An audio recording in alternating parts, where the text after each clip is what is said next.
Bismillahirrahmanirrahim.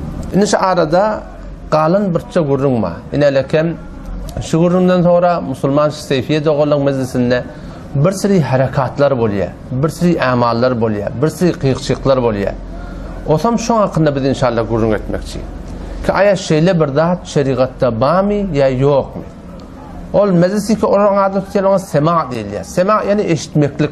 Kur'an'ın eşitmekliğinde irat yok. Vağın etikatının eşitmekliğinde irat yok. Ama surud eşitip o şu halatları giyirmeklik. Şuna sema sufiye değil ya. Gına-i sufiye diye bayılıyor buna.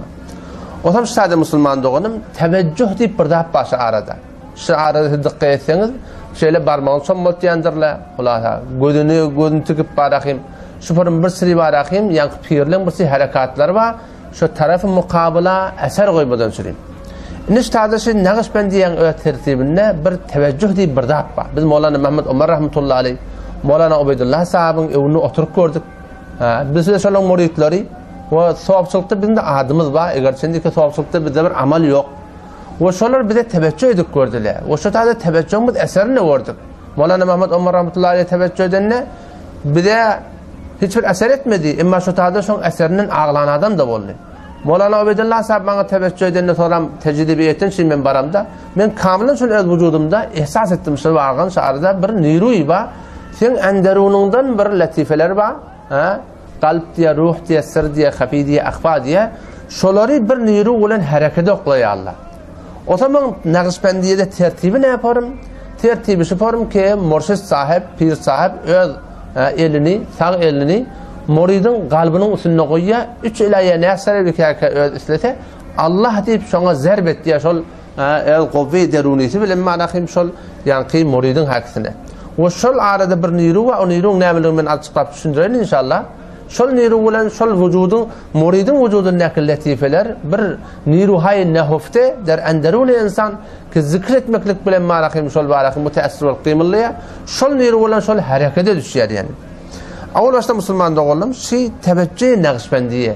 Şimdi ne kadar ulemalar muhakkak Hanefi mezhebin ulemalar ve öler pir murşidi edip de barakim ummatın içinde pir deyip tanıyan adamlar ve Hanefi mezhebin Naqşbandiye, Hanefi mezhebin içinde muhakkak deyip tanıyan adamlar şeyle bir daha şeriattan sabit değildir yani Peygamber'in için etmeyaptır, sahabeler için etmeyaptır. Kur'an'da şeyle bir tertip yok diye. Ki hamana muridin kalbinin üstüne elini koyup da sorum Allah deyip zerbe edip de barakim şunu müteessir etmektir. İnelekem Molla Ali Qari rahmetullahi aleyh mevzuat Ali Qari'de harf-ı lamın matahtinne saf aydiptir ki telqin-i sufiye la asla lehu. Şil tertibi keman ehl tasavvuf doğulan arasında ba şuna telqin diye ediliyor. O şuna belki Farsi lafzı teveccüh diye ediliyor. Ya Arabi lafzı şuna tasarruf diye ediliyor.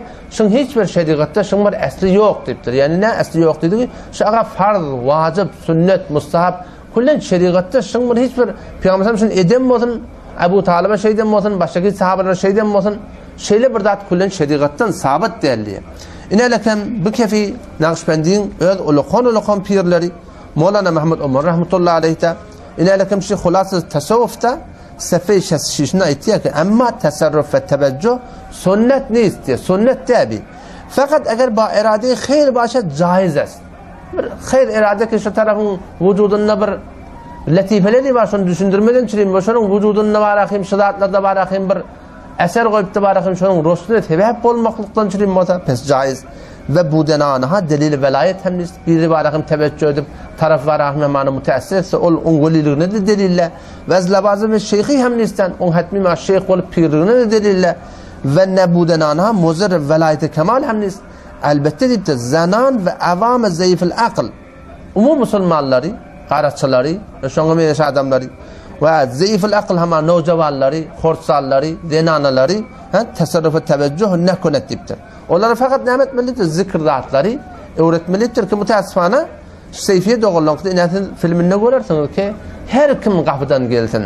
Qaratçı bolly, molla bolly, o yumurtkalı oğlan bolly, nojavan bolly her kim eşi teveccüh etdiler. O şunun tertibinin özü badakim Naqşbandiye ulamalan aydan zadına ter.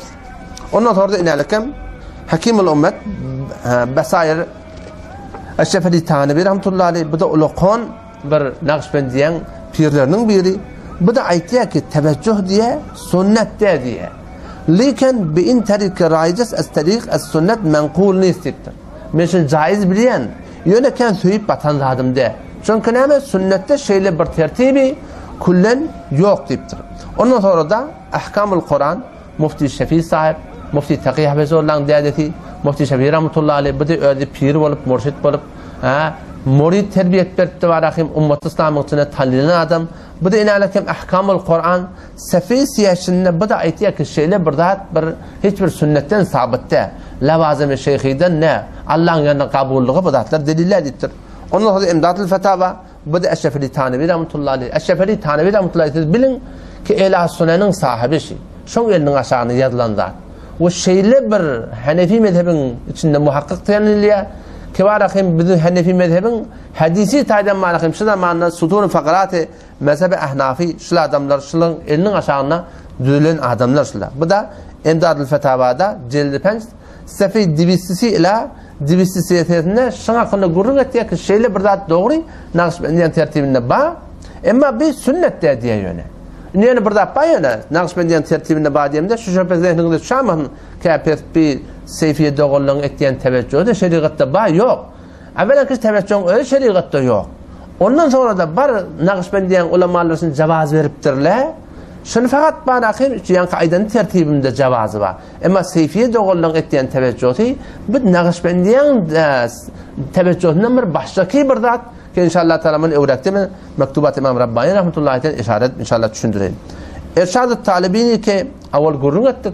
Seyfiye doğruluğu şunu çabet ettirler medreselerinden Pakistan'da ve bir sürü metalipleri akideti taydan, amali taydan tertiplerine halaf-ı şeriatçının tertibine var. O kitaplar muteber kitap. Şöyle değiştiripler, rahim çabet ettirler. Şu İrşad talibin seyfiyen ödünne de sefeyi çelin olsunlar. O da ayettiği kışı bir kuvveye, deruni ve şu sünnetliğine hiçbir tesih yok. Şu tarzda saf rahim şeyle bir zaten ispat etmektir, aydıptır. Ama şöyle sünnetliğimektir. Ondan sonra da Naqşbendiyan marahim Sutun-u Fakaratı inalekem mektubat İmam Rabbani rahmetullahi aleyh şundan tanıyılıyor, şunu biliniyor. İmam Rabbani rahmetullahi aleyh öz mektubatında şu teveccühe ken takid ettiği. Takid etmekle böyle ama şöyle hiç vakti şeriattan sabit sünnet deyip aytmaptır. İnalekem mektubu divisti bisiyek cildi evvel aytıyor ki derin tarik teslike talip yani murid bolup geldi vaşon ösmöklüğü merbut bir tasarruf şeyh-i muhtedas. Bir tasarrufu kar nemi goşayet diye. Hatmi şuna teveccüh etmeli ve şu Naqşbendiye'de şu teveccühün eserinden marahim şun vücudu varahim roş etmekle sebep oluyor diye. Ki indiracı nihayet der bedayet eseri teveccüh şerifi olsun. Ahirki makamı yetecek bolup duran murid avvalki mertebede şey diye murşidin ettiğin teveccüh bilen şundan bir eser alıyor. Yani ahirki dereceni avval başlaşıla şu teveccüh bilen me'anemet diyorlar şu muridin vücuduna şunu ilka ettiyorlar deyiptir. Onun için tabi Müslüman doğulan bir teveccühe hiçbir müşkülümüz yok. Tariq-i Naqşbendiye'de şunu ulema-i muhakkak Naqşbendi beraber delaili öğüt tertiplerine ne ettiler? Şuna cevaz veriptirler. Ama müteessifane ayttim ki bulan ettiğin zadi ol surete cevazı ki elin kalbinin olsun ne koysun? O değil ondan başka bir zadi şunun tertiplerine müteessifane girdiler. Ondan sonra geleyli uğrak şu tertibin sünnet değerlerine bir saf bir zat delil o da kişi eğer şeyle bir zat sünnet bolsa şeriatta bazat bolsa Peygamber Aleyhisselam şunu saf aydardı, öğretirdi. Eğer var akım şuparım daştan işaret edip kalbini elini koyup bilmeyen hay hu edip şuparım bir iman kabile niyameti o da seyfiye doğulan iddiası ki pir Naqşbendiyan pirle bir de teveccühüne bir de feyiz geliyor diye. Feyiz gelmeklik bir ilahi zat. Feyiz gelmeklik bir dini zat. Feyiz gelmek bir şeriati zat. Eğer şeriatta şeyle bir zat bağ o teşik barmak çomatmaklık bilen elinin kalbini koyup da teveccüh etmeklik bilen adama feyiz geliyor olsa biz bunu Peygamber Aleyhisselam saf şunu aytmalmıştık. Hani ki şeyle bir zat hiç vakti Nebi Aleyhisselam aytmaptır ve muhakkak ulemalar Nebi Aleyhisselam'ın bir yüreğine sahabanın elini sifalamaklığından ya yine bir zatından hiç vakti şeriatta bir sabit zat ve şu Naqşbendiye bir delil şunu aytmaptır. Hemşire ki nalekem Mevlana Serbazi rahmetullahi aleyhi hulasa tasavvufun safişesini aytıyor ki hadisten diye sabit diye ki Peygamber sallallahu aleyhi ve sellem kez sahabenin vücudunu vesveseni ayıracak bolup diye şolar diye mesediptir diye bedenini emma diye teveccüh Nakşibendiye diye sünnet diye. Hop sünnet diyelik belli boldu. Pes onun sünnet bolmasa ayışı bir kudreti ilahi mi? Ayışı Nakşibendiye'nin pirleri şunu bir kudreti ilahi bilip ediptirlemi? Ya bir kudreti nefsani ve kudreti deruni mi? Eğer kudreti ilahi bilsek lüzum gerekçi ki şunu mesela Peygamber sallallahu aleyhi ve sellem ve başka ulemalar ne mesela şunu saf talim verdiler ki böyle bir dap olmaktır. Hakikate teveccüh Müslüman doğallım ne hemen?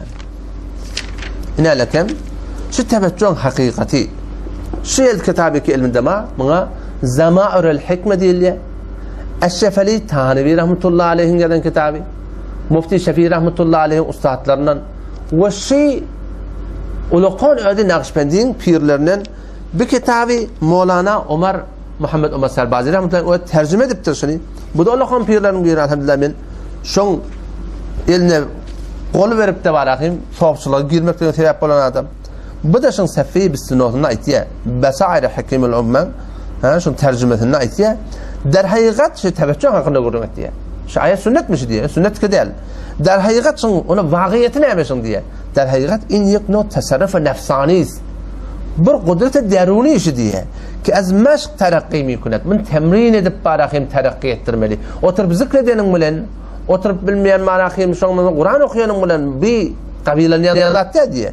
Belki şu manakim temrin edip şun terakki vermeli. Gayri muttaki belki az gayri muslim hem in tasarruf mümkün es.